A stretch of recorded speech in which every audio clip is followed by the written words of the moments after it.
¿Cómo? ¿Qué? ¿Que acaso Ian Soler trae consigo una fantástica columna llamada Comiquian? ¿Comician? Hola, Ian Soler. Estimadísimo. Ian Soler me agarró un hipo de agua. Qué feo que son los hipos de agua. De agua no se llama. Se llama estoy disimulando un eructo. ¿Cómo? ¿Qué? Sí. Todas las veces que al aire hiciste ese ruido extraño, estabas disimulando un eructo. No lo ocultes más. Yo tengo pasa a todos. Una ASMR que son ruidos míos al aire. Como, es lo que transmitís a la madrugada en ese canal extraño. En ese canal extraño, efectivamente. Acá dice Chipi, estaba viendo la transmisión de varios minutos atrás. Estamos acostumbrándonos al nuevo formato. Acá ya de golpe... Recambió. Recambió. No, es diferente. Yo noto diferencias, pero hay algo que sigue intacto, Ian, que es tu sapiencia para caminar por el mundo de las historietas. ¿Cómo estás, Esteban? Todo bien, todo tranquilo. ¿Todo tranquilo? Sí, todo bien. No. Hagamos un pequeño repaso de lo que estuvimos charlando Previously, la semana pasada, ¿no? Si no me equivoco. Semana pasada. Estuvimos hablando de un personaje llamado Miss Marvel, ¿no? Que sale como una especie de spin-off de un personaje muy antiguo de los cómics, que es el Capitán Marvel, que se volvió en lo que sería la tercera ola feminista en los 70, ¿no? Con la pedida de un montón de derechos liberales, en el buen sentido de la palabra.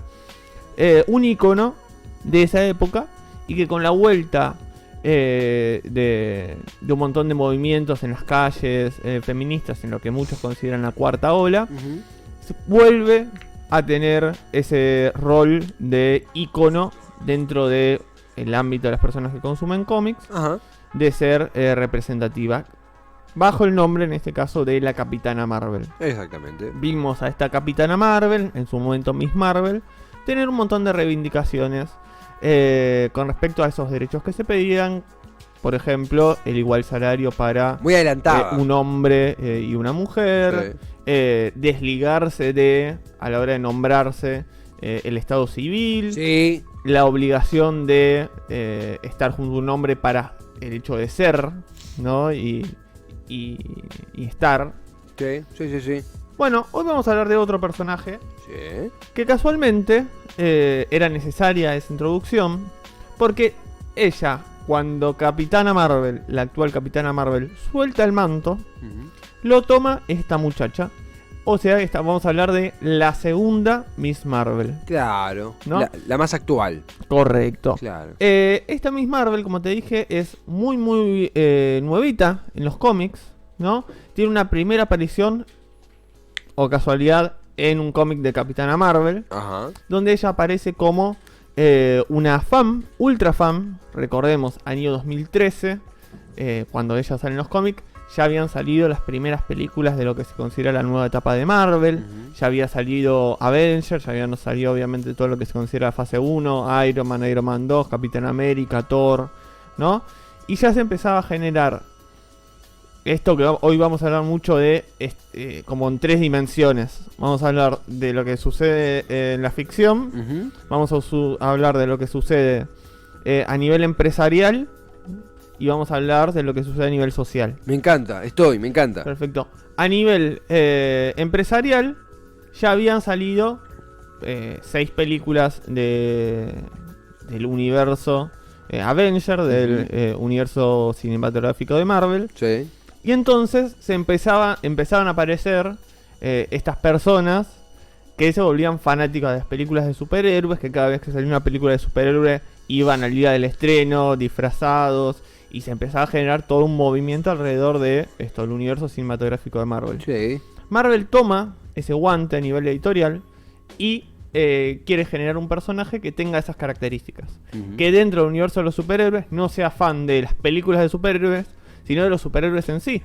Que era con lo que convivía día a día en su mundo ficticio. Claro. Pero ¿qué sucedía? A nivel social, que es la tercera rama de la que te quiero tocar hoy, estaban sucediendo cosas en los Estados Unidos, el país donde se escribían este tipo de historias. Coyuntura, un poquito de coyuntura. En el año 2011-2012, cuando ocurría la invención de este personaje, ¿no?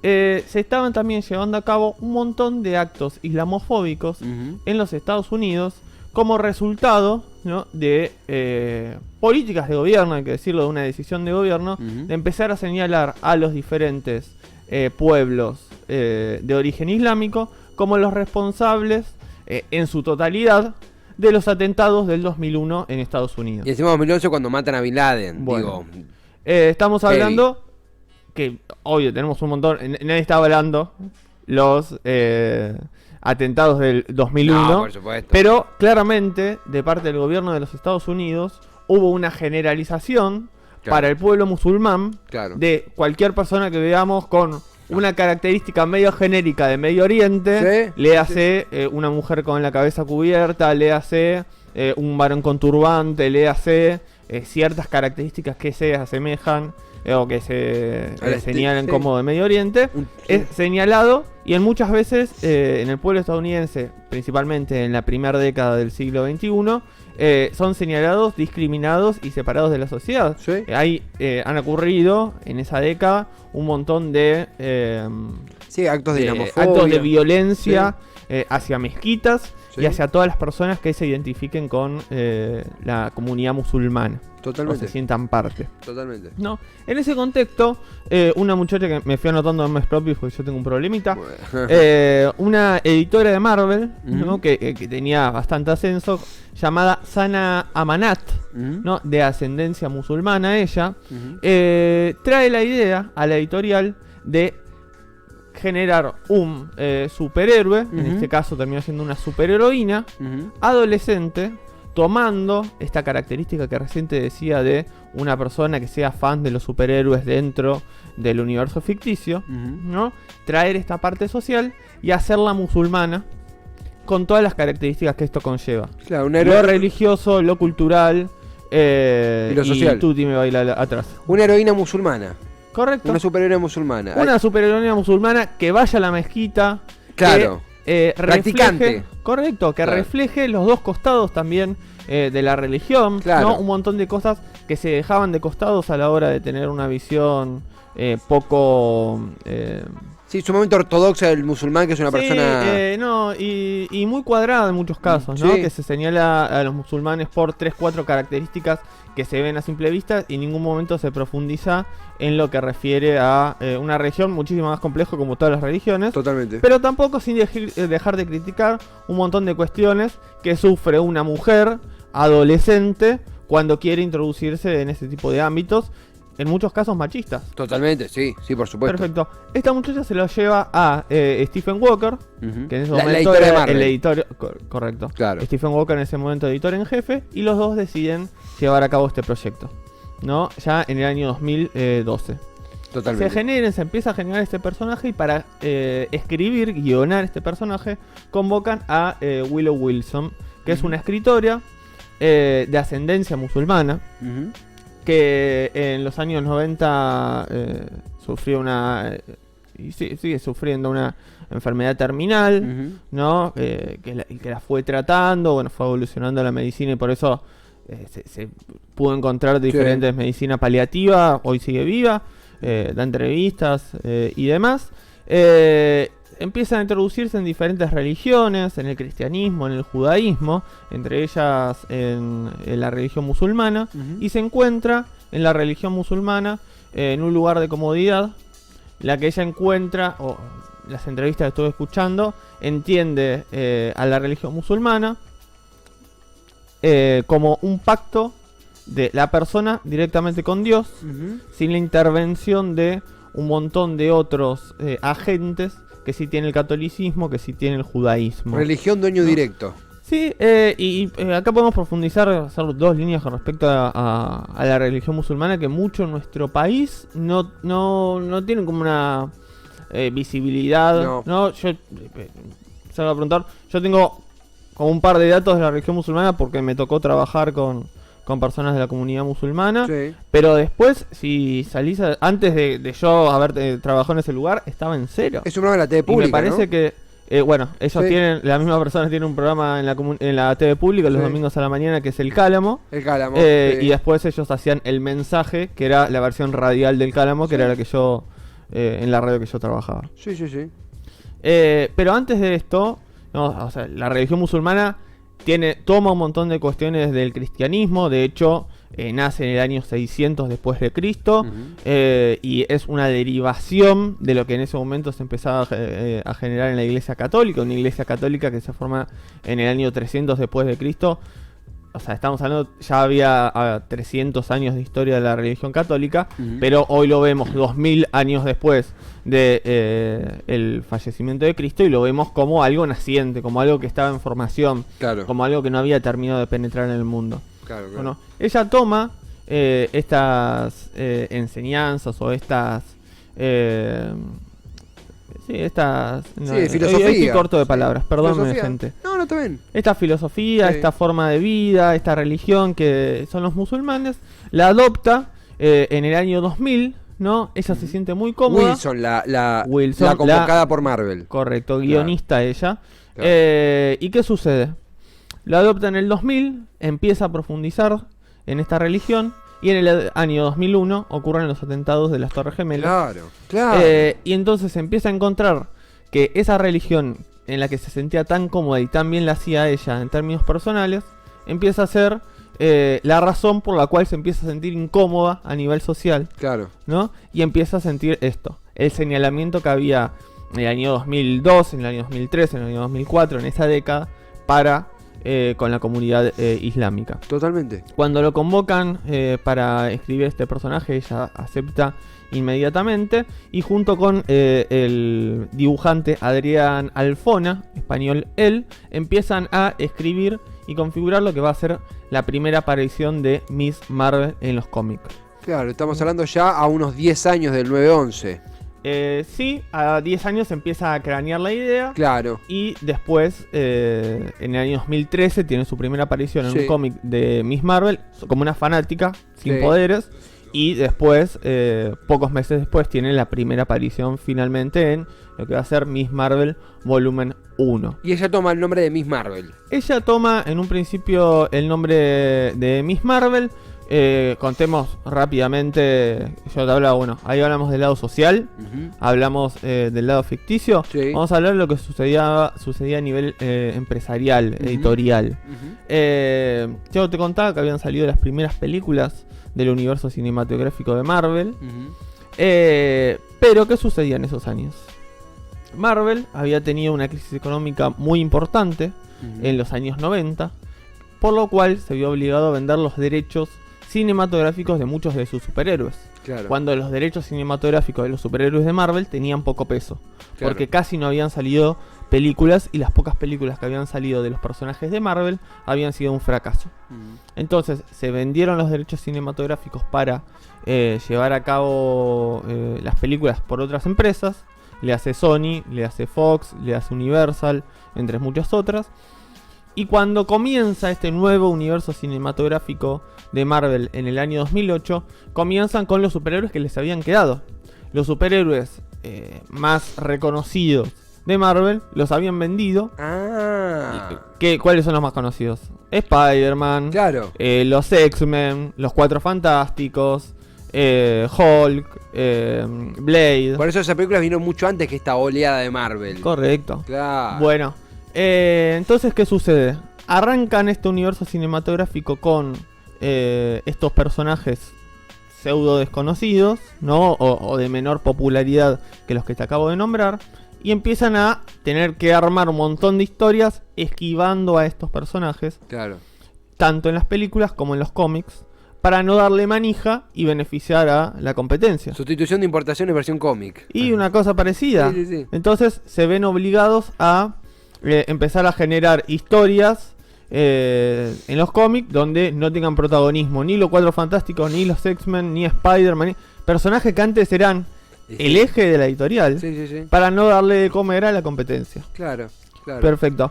Acá es donde sucede que empiezan los X-Men, que habían tenido durante décadas protagonismo y miles de historias y eran un eje fundamental en todos los crossover grandes de Marvel, empiezan a perder importancia y le quieren empezar a dar manija a otro grupo de superhumanos en los cómics que se llaman los Inhuman o los Inhumanos en español.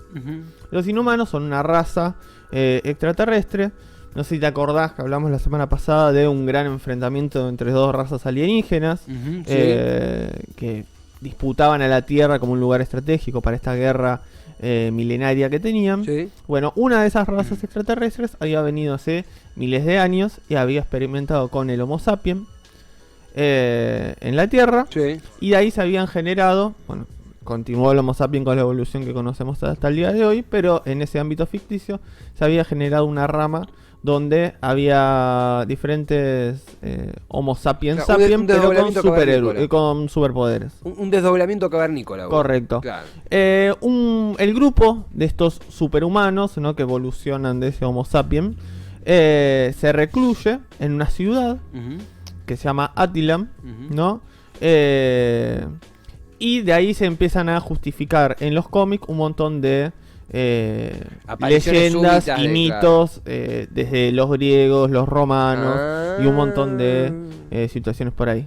Ese grupo, que no tenía nada que ver, que eran un grupo muy pequeño de superhéroes que tuvo aventuras muy comprimidas en sus propios mundos, de repente lo justifican y le dan una vueltita de roja, que hoy no te voy a contar porque son y 54. Ah, bueno, hoy no, pero. Otro día, si querés, charlamos largo y tendido de los Inhuman. Sí. Lo justifican para que de repente un montón de personas en el mundo Sí. compartan poderes con ellos. Hacen una vuelta muy extraña. ¿Para qué? Para empezar a generar lo que hoy conocemos como mutantes. Los que vimos las películas de los X-Men sabemos que los poderes de los X-Men nacen en la adolescencia o se manifiestan en la adolescencia. Ajá. No, bueno, empiezan a generar un ámbito muy similar a esto, a una aparición de poderes en la adolescencia, pero con otro nombre, para poder empezar a generar historias en los cómics con estas características sin tener que inflar a los mutantes. Ahí engloban a Miss Marvel. Perfecto. Claro. Hay una de las que resulta que le nacen los poderes, es la señorita Kamala Khan, que es el nombre de civil de la que después nosotros conoceríamos como Miss Marvel. Ah, cayó en la segmentación de poderes. Correcto, cayó en la segmentación, ligó hay poderes que le crece su cuerpo a voluntad, algo parecido a lo que pasa con Reed Richard, el capo de los Cuatro Fantásticos. Sí, que se puede estirar. Bueno, Reed Richard lo usa diferente, él se estira y ya puede hacer que crezcan o disminuyan diferentes partes de su cuerpo, e incluso moldearse elásticamente para tener formas de otros objetos, Wow. cambiar su identidad. Y acá empiezan en los primeros cómics de Miss Marvel historias muy interesantes donde se van desarrollando los sentimientos de contradicción que tenía ella a la hora de tener que tomar como un adolescente de Jersey, de las afueras de Nueva York, Ujú. una persona de color y musulmana preadolescente, En Nueva York. el rol de una superheroína que ella desde su fanatismo lo veía reflejado en héroes que tenían características completamente diferentes. Claro, claro. Si vemos a la Capitana Marvel, si vemos a el Capitán América, si vemos a Iron Man, estamos hablando de personajes muchas veces católicos, Sí, blancos, rubios, Sí, y hegemónicos, sí, sí. Sí. que viven en Nueva York, en Washington, en las Total. ciudades grandes de Estados Unidos. Y entonces empieza una historia muy hermosa, que les recomiendo que la lean para todos los que quieran. Hay una compilación que sacó Panini hace 2 años más o menos. Donde ¿Cómo se encuentra? Ponen Miss Marvel número 1 y está la recopilación de los primeros 11 números. Miss Marvel. Sí, Me las gusta. primeras 11 libritos Sí. de Grampa, historietas de Grampa, todo en un mismo libro. Y pueden empezar a recorrer cómo ella empiezan a luchar contra lo que terminan siendo sus propios prejuicios Claro. con respecto a lo que puede lograr una muchacha musulmana de color en New Jersey. Aclaro lo de New Jersey, pero es Sí. interesante. New Jersey para lo que termina siendo Nueva York. Sí. Nueva York tiene 5 distritos diferentes, que es lo que solemos ver en las películas. Ujú. New Jersey sería como el conurbano Claro. de Nueva York. Claro. Y pasa algo similar a lo que nos pasa a nosotros con el conurbano, salvando la diferencia que la ciudad de Buenos Aires no es New Jersey. Pero viste esa disputa que tenemos constantemente, que si a nosotros del conurbano nos dicen porteños nos ofendemos, Sí.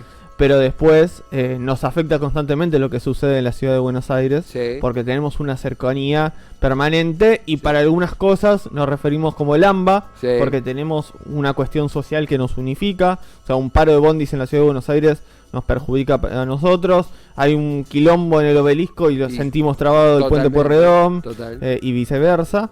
Bueno, ese sentimiento ocurre constantemente entre Jersey y Nueva York, y entonces ese planteo también se refleja en los cómics de eso, no sentirse parte de la gran ciudad siendo relativamente parte de la gran ciudad. Totalmente. 159 y teniendo a Cande López parado al lado mío mirando con cara amenazante diciendo Ian cerrá, no sé, me está matando. Es Miss Marvel, Sí. tiro un Miss Marvel. Ahí le hago pantalla. Me gustaría cerrar hablando de... Les juro que va a durar 3 minutos. Sí. Kamala Khan, en esta historia, ¿no?, de descubrimiento como una muchacha de Jersey, de color y musulmana, Sí. empieza de vuelta, ya con el título de Miss Marvel, a convertirse en un símbolo de la lucha contra la islamofobia. Ajá. ¿No? Ella empieza a ser usada de las dos formas.